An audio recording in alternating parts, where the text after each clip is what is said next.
नमस्कार दोस्तों। SSC selection post phase 14 का नोटिफिकेशन आ चुका है और आज हम इसी के बारे में बात करने वाले हैं। इसे एकदम आसान भाषा में समझेंगे। अब देखिए, ऑफिशियल नोटिफिकेशन में 382 से भी ज्यादा अलग अलग तरह की पोस्ट्स हैं। जाहिर है, इतनी सारी पोस्ट देखकर कोई भी कैंडिडेट थोड़ा कंफ्यूज हो सकता है। तो सबसे बड़ा सवाल यही खड़ा होता है कि भाई इतनी सारी पोस्ट्स में से कोई अपने लिए सही पोस्ट वो भी जल्दी और आसानी से आखिर ढूंढे तो ढूंढे कैसे। चलिए सबसे पहले ये समझते हैं कि ये जो स्टैंडर्ड नोटिफिकेशन प्रोसेस है, इसमें आखिर प्रॉब्लम क्या है, चुनौती क्या है। देखिए, ऑफिशियल नोटिस में जो मेन लिस्ट आती है ना, उसमें अक्सर बहुत जरूरी डिटेल्स नहीं दी होती है। जैसे क्या किसी पोस्ट के लिए कोई स्किल टेस्ट भी होगा या कोई स्पेशल डिप्लोमा तो नहीं चाहिए। ये सब जानकारी अक्सर वहां से गायब रहती है। और इन डिटेल्स को जानने का जो ऑफिशियल तरीका है वो सच कहूं तो काफी थकाऊ है। हर एक पोस्ट की जानकारी के लिए आपको एक अलग लिंक पर जाना पड़ता है। अब सोचिए, सैकड़ों ऑप्शंस में से ऐसे एक एक करके सही पोस्ट चुनना कितना मुश्किल और टाइम लेने वाला काम है।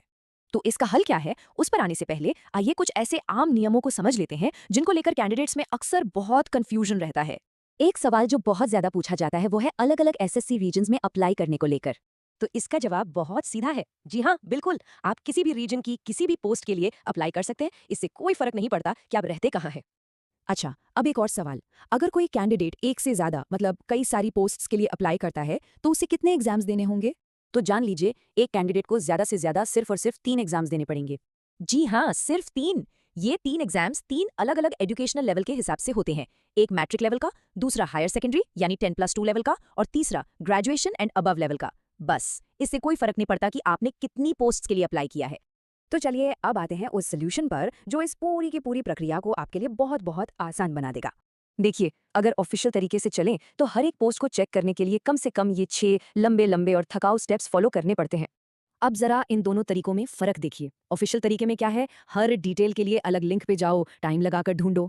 और हमारा जो आरबीए पीडीएफ सोल्यूशन है उसमें सारी की सारी जानकारी एक ही लाइन में मिल जाती है। सोचना कितना आसान हो जाता है। तो इसी काम को आसान करने के लिए 6 अलग अलग पीडीएफ लिस्ट्स बनाई गई हैं। चलिए देखते हैं कि कौन सी लिस्ट किस कैंडिडेट के लिए सबसे बेस्ट है। ये टेबल आपको सही पीडीएफ चुनने में मदद करेगी। देखिए, पहली 3 लिस्ट्स तो अलग अलग एजुकेशन लेवल के हिसाब से हैं। चौथी लिस्ट ग्रेजुएट्स के लिए एक कंबाइंड लिस्ट है। पांचवी उन लोगों के लिए है जिनके पास कोई स्पेशल स्किल या एक्सपीरियंस है। और छठी वाली है मास्टर लिस्ट, जिसमें सभी 382 प्लस पोस्ट की पूरी डिटेल है। तो आप सीधे अपने काम की लिस्ट पर जा सकते हैं। और हाँ, ये सारी की सारी काम की पीडीएफ्स आपको आरबी व्हाट्सएप चैनल पर मिल जाएंगी। अच्छा, एक बार जब आप इन पीडीएफ्स का इस्तेमाल करके अपनी पोस्ट्स शॉर्टलिस्ट कर लें तो एक आखिरी और बहुत जरूरी स्टेप बचता है।